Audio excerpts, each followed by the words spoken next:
एकदम कम्युनल राजनीति करते हैं। मैं उनकी बात से सहमत हूँ, आपके आरोपों से सहमत हूँ। वो इतने बड़े कम्युनल है कि ये एक मुसलमानों की पार्टी होकर एक मिश्रा जी को टिकट दे दिया।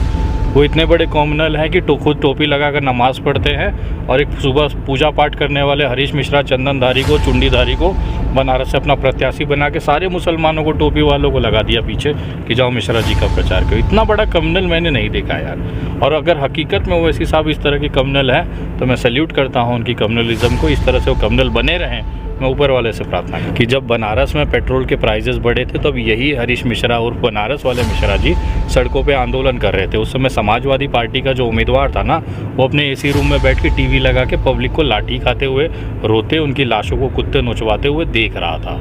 जब हमारे नदियों में, गंगा नदी में, पवित्र नदी है, पूजनीय नदी है, उसमें हिंदुओं की लाशें बह रही थी और कुत्ते नोच रहे थे ना, तब यही हरीश मिश्रा उन हिंदुओं के लिए, उनके खिलाफ जो गलत हो रहा था उसके लिए रास्तों पे उतर कर आंदोलन कर रहा था।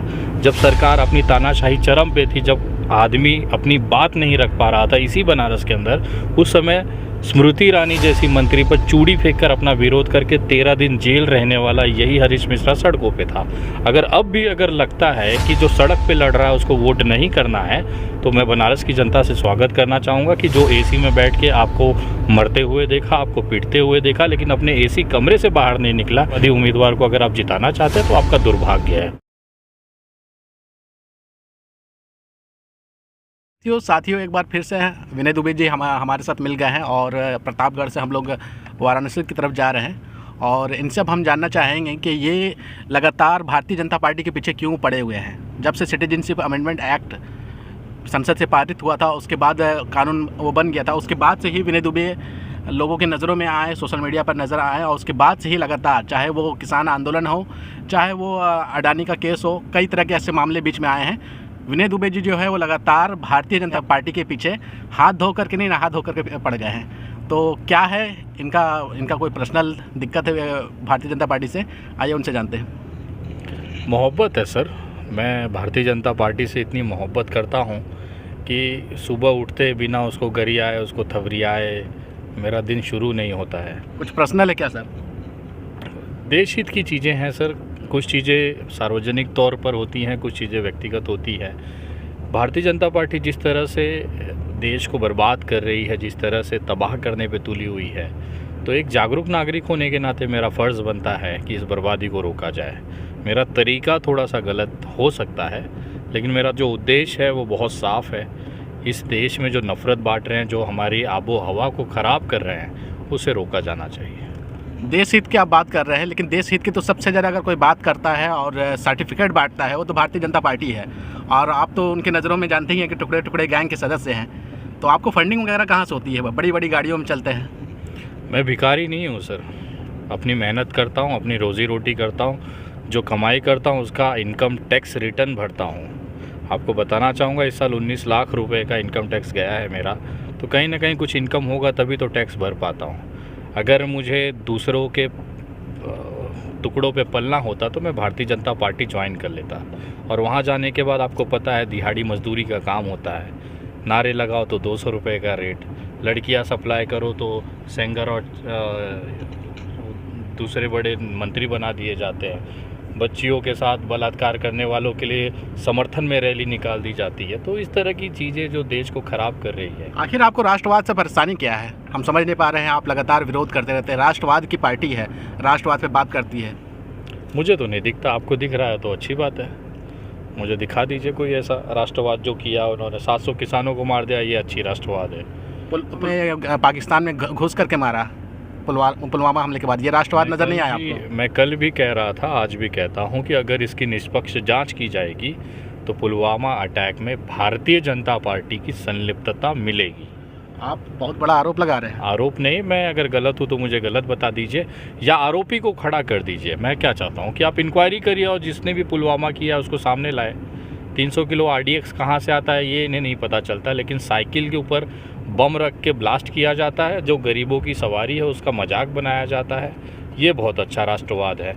अगर ये राष्ट्रवाद है तो मुझे माफ़ करिए, मैं ऐसे राष्ट्रवाद का समर्थक नहीं हूँ। आप जो बोल रहे हैं ये इस तरह की बातें तो जो है वो टुकड़े टुकड़े गैंग के लोग करते थे, अर्बन नक्सल टाइप के लोग करते थे। आप कहीं उन्हीं लोग में तो नहीं हैं? अगर आपको लगता है मेरे देश हित में बात करना टुकड़े टुकड़े गैंग है, नक्सलवादी है, तो मैं हूँ। उखाड़ लो मेरा जो उखाड़ सकते हो। आपके एक सहयोगी हैं हरीश मिश्रा, जिन्हें दुनिया जो है बनारस वाले मिश्रा जी के नाम से जानते हैं। कल तक वो कांग्रेस में रहा करते थे, कांग्रेस के कार्यकर्ता थे, कांग्रेस पार्टी ने उनको बहुत सम्मान दिया। आज वो पार्टी बदल करके MIM में ज्वाइन कर लिए हैं, जो कि कहा जाता है कि भारतीय जनता पार्टी की B टीम है।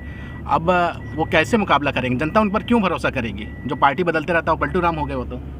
भैया तो भारतीय जनता पार्टी में जितने नेता हैं वो कौन सा अपने खुद के पार्टी के आए हुए हैं? मुझे एक बात बताइए ना कि भारतीय जनता पार्टी जिस तरह से दूसरे पार्टी के नेताओं को अपने साथ लाती है, तब तो नहीं कहते आपकी पलटू वाली पार्टी है। सबसे ज़्यादा पलटू लोग आज भारतीय जनता पार्टी में हैं। सबसे ज़्यादा कमज़ोर उम्मीदवार इस समय भारतीय जनता पार्टी के सामने कांग्रेस ने उतारे हैं, तो आप तो नहीं कहते भारतीय जनता पार्टी की B टीम कांग्रेस है। देखिए, हर सीट की अपने एक समीकरण होती है, हर सीट का अपना एक व्यक्तिगत एक निर्णय होना होता है, तो उसको आप हर तरह से MIM और B टीम से ना जोड़िए सर। ओवैसी साहब के ऊपर आरोप लगता है कि अगर जिस तरह से भारतीय जनता पार्टी के ऊपर आरोप लगता है कि ये सांप्रदायिकता की बात करती है, तो उसी तरह का आरोप तो ओवैसी साहब की पार्टी के ऊपर भी है कि कहीं ना कहीं वो भी तुष्टीकरण की राजनीति करते हैं, कम्युनल राजनीति करते हैं। एकदम कम्युनल राजनीति करते हैं, मैं उनकी बात से सहमत हूँ, आपके आरोपों से सहमत हूँ। वो इतने बड़े कम्युनल है कि ये एक मुसलमानों की पार्टी होकर एक मिश्रा जी को टिकट दे दिया। वो इतने बड़े कम्युनल हैं कि खुद टोपी लगाकर नमाज़ पढ़ते हैं और एक सुबह पूजा पाठ करने वाले हरीश मिश्रा चंदनधारी को, चुंडीधारी को बनारस से अपना प्रत्याशी बना के सारे मुसलमानों को, टोपी वालों को लगा दिया पीछे कि जाओ मिश्रा जी का प्रचार करो। इतना बड़ा कम्युनल मैंने नहीं देखा यार। और अगर हकीकत में ओवैसी साहब इस तरह के कम्युनल है तो मैं सैल्यूट करता हूँ उनकी कम्युनलिज्म को। इस तरह से वो कम्युनल बने रहें, मैं ऊपर वाले से प्रार्थना करता हूँ। क्यों हरीश मिश्रा जी को क्यों वोट करेगी जनता? आखिर जब लड़ाई जो है यहाँ पर देखा जा रहा है कि दो पार्टियों के बीच में, समाजवादी पार्टी और भारतीय जनता पार्टी के बीच में है, तो हरीश मिश्रा जी को जो आपके सहयोगी उनको वोट क्यों देगी जनता? आखिर क्या वजह रहेगी जो उनको वोट करेगी? 388 वाराणसी उत्तरी की जनता हरीश मिश्रा को इसलिए वोट करेगी कि जब बनारस में पेट्रोल के प्राइसेस बढ़े थे तब यही हरीश मिश्रा और बनारस वाले मिश्रा जी सड़कों पे आंदोलन कर रहे थे। उस समय समाजवादी पार्टी का जो उम्मीदवार था ना, वो अपने AC रूम में बैठ के TV लगा के पब्लिक को लाठी खाते हुए, रोते, उनकी लाशों को कुत्ते नोचवाते हुए देख रहा था। जब हमारे नदियों में, गंगा नदी में, पवित्र नदी है, पूजनीय नदी है, उसमें हिंदुओं की लाशें बह रही थी और कुत्ते नोच रहे थे ना, तब यही हरीश मिश्रा उन हिंदुओं के लिए, उनके खिलाफ जो गलत हो रहा था उसके लिए रास्तों पे उतर कर आंदोलन कर रहा था। जब सरकार अपनी तानाशाही चरम पे थी, जब आदमी अपनी बात नहीं रख पा रहा था इसी बनारस के अंदर, उस समय स्मृति ईरानी जैसी मंत्री पर चूड़ी फेंककर अपना विरोध करके 13 दिन जेल रहने वाला यही हरीश मिश्रा सड़कों पे था। अगर लगता है कि जो सड़क पे लड़ रहा है उसको वोट नहीं करना है, तो मैं बनारस की जनता से स्वागत करना चाहूँगा कि जो AC में बैठ के आपको मरते हुए देखा, आपको पीटते हुए देखा, लेकिन अपने AC कमरे से बाहर नहीं निकला, ऐसे उम्मीदवार को अगर आप जिताना चाहते हैं तो आपका दुर्भाग्य है। एक लड़ने वाला, बनारसी तहजीब को ज़िंदा रखने वाला, बनारस को बनारस क्या है बनाने वाला, अगर ऐसा इंसान आपके साथ इस समय चुनाव में है और आपके पास विकल्प है उसे जिताने का, उसको वोट देने का, अगर अभी भी की आंखें बंद है तो ये बनारस का और काशी का दुर्भाग्य होगा। आप मजलिस में शामिल होने वाले हैं क्या? क्योंकि आप मजलिस पार्टी को सपोर्ट कर रहे हैं। अब आप पर तो ये आरोप लगने लगा, कई सोशल मीडिया के कई प्लेटफॉर्म पे ऐसे देखा जा रहा है कि आप और आपकी टीम जो है वो मजलिस में शामिल हो गई है।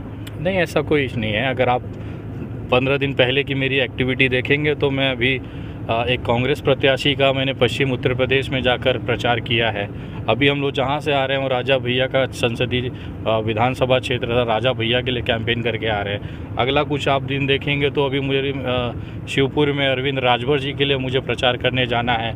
मोहम्मदाबाद के पास में जहूराबाद सीट है, ओम प्रकाश राजभर जी के लिए मुझे प्रचार करने जाना है। यहाँ तक कि 320 कैंपियरगंज विधानसभा में मेरी साथी काजल निषाद जी वहाँ पे चुनाव लड़ रही है, जो समाजवादी की उम्मीदवारी है। मैं वहाँ पे भी प्रचार करते हुए आप दिख जाऊँगा। तो आप मुझे बताइए ना मेरा कौन सी पार्टी है और मैं कौन सा पार्टी ज्वाइन कर रहा हूँ। अच्छा, तो फिर आप राज्य में किसकी सरकार को देखना चाह रहे हैं? क्या लग रहा है राज्य में किसकी सरकार बनते हुए दिख रही है? राज्य में समाजवादी सरकार बन रही है जो एक तरफा है। मैं तमाम लोगों से निवेदन करूँगा कि जितनी ज़्यादा तादाद में हो सकता है समाजवादी सरकार को बनाने में मदद करें। कुछ सीटें व्यक्तिगत हैं मेरी, जहाँ पर मेरा एक पारिवारिक संबंध है, मेरे घर के लोग लड़ रहे हैं। जैसे कि राजा भैया जी हैं, वो हमारे एक अच्छे मित्र हैं, हमारे गुरु हैं। उसके बाद में हरीश मिश्रा जी हैं जो खुद MIM से उम्मीदवार हैं। 320 में काजल निषाद जी हैं जो समाजवादी की उम्मीदवार हैं। अरविंद राजभर जी मेरे भाई हैं जो कि शिवपुर से उम्मीदवार हैं, और हम लोगों के जो राजनीतिक एक बड़े भाई की तरह से एक मार्गदर्शक के तौर पे हैं ओम प्रकाश राजभर जी जहूराबाद से लड़ रहे हैं। तो ये सब मेरे अपने प्रत्याशी हैं, इनके लिए मैं व्यक्तिगत तौर पे कैंपेन कर रहा हूँ। हरीश मिश्रा जी को मुस्लिमों को तो वोट मिल जाएगा, लेकिन उनको क्या हिंदुओं का वोट मिलेगा, क्योंकि वो मजलिस पार्टी से चुनाव लड़ने जा रहे हैं?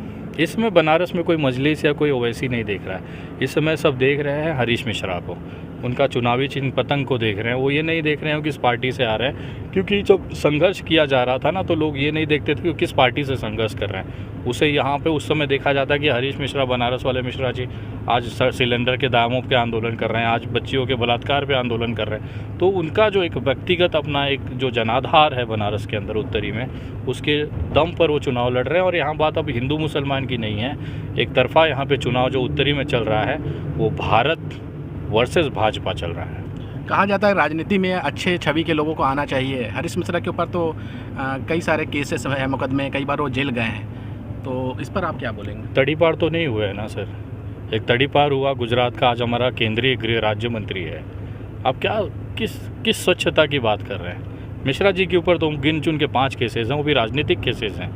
आंदोलन किया उसके लिए केस है, बिना वजह जुलूस निकाला उसके लिए केस है। सरकार ने जब चाहा तब कोई भी केस लगा के उन पे आरोपी बना दिया, तो वो साबित नहीं होता ना सर। कम से कम तड़ीपार तो नहीं है। मैं एक चीज़ का तसल्ली मानता हूँ, हरीश मिश्रा बहुत बड़ा क्रिमिनल है, उससे बहुत केसेस है, लेकिन कम से कम अपने जगह से उसे तड़ीपार तो नहीं किया गया।